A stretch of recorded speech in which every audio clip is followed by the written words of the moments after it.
Morning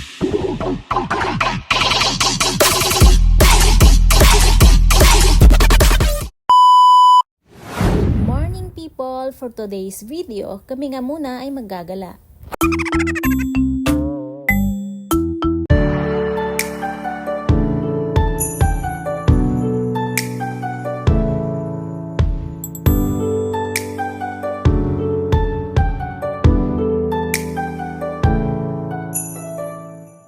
Kasama ko din sa paglalakbay ang napakabuti kong kaibigan. Hello, say cheese!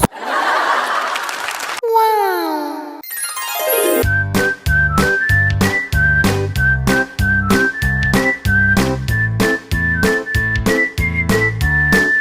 Amin din palang dinaanan ang friendship ng aming alaga na napaka-sweet, napaka-cute at napakakulit na si Lola.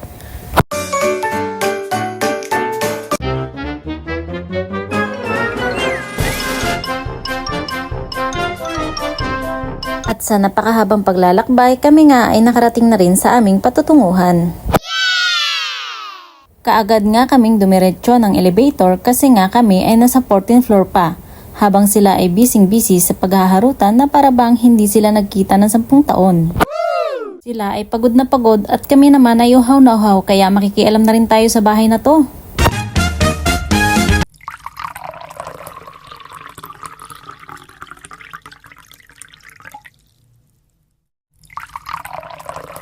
Wow!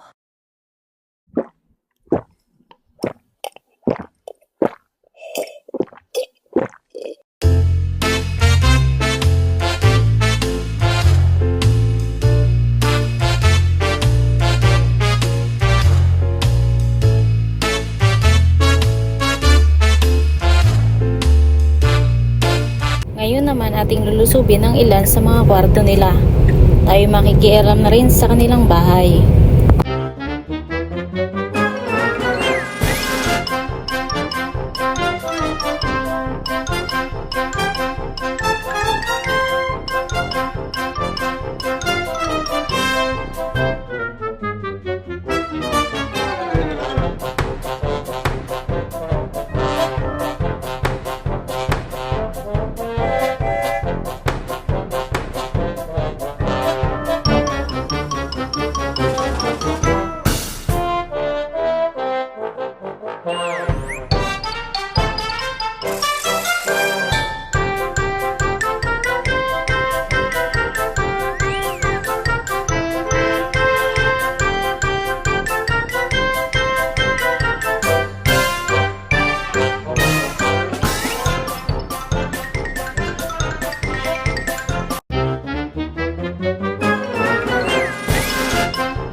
At yun nga, tayo ay pagod at gutom.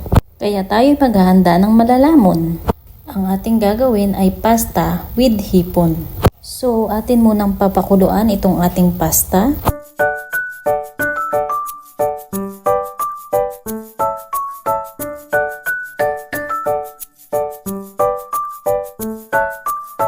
Hindi ko na nga rin pala nabidyohan ang pag-prepare ko sa iba pang mga sangkap. So, ito na nga. Una ay painitin muna natin ang maliit na kaserola at lagyan natin ng kunting olive oil.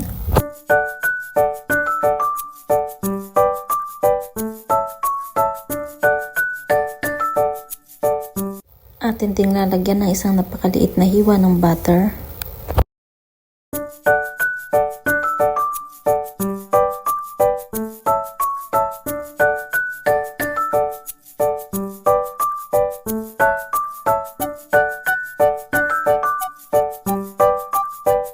Isusunod natin ay sibuyas.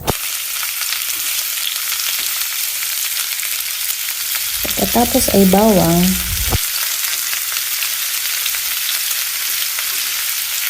At atin lamang itong halu-haluin hanggang ito ay maging kulay brown.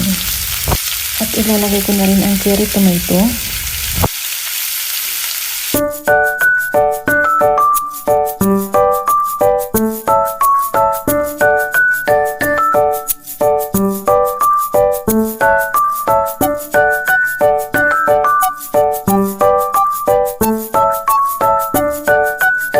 At akin munang tatakpan hanggang ito ay madurog ng bahagya. Pasensya na kayo sa sobrang init ng panahon, talaga naman ako'y uhaw na uhaw.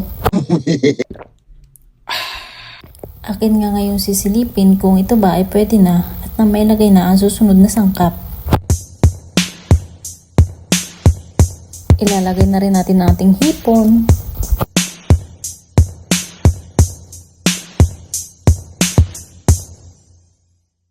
Lulutuin natin ang hipon ng 2 hanggang 3 minuto lamang. Lalagyan din natin ng 1 kutsarang tomato paste.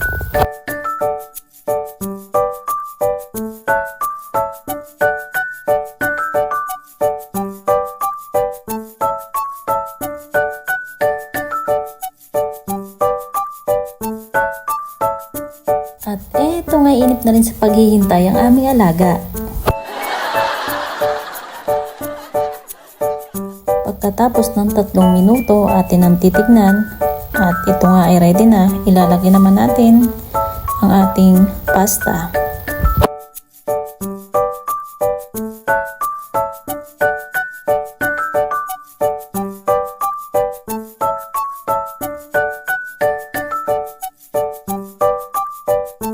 Atin lamang haluin hanggang sa maikalat ang kanyang sauce. Lalagyan din natin ng basil fresh leaves para ito ay mabango at maging malasa. Wow! Yummy! What? Yummy! Hahalo-haluin na naman natin ng konti. At ito nga ay ready na, kaya tayo muna ay magpapahinga ng konti bago kumain dahil nga all you need is love and the dog.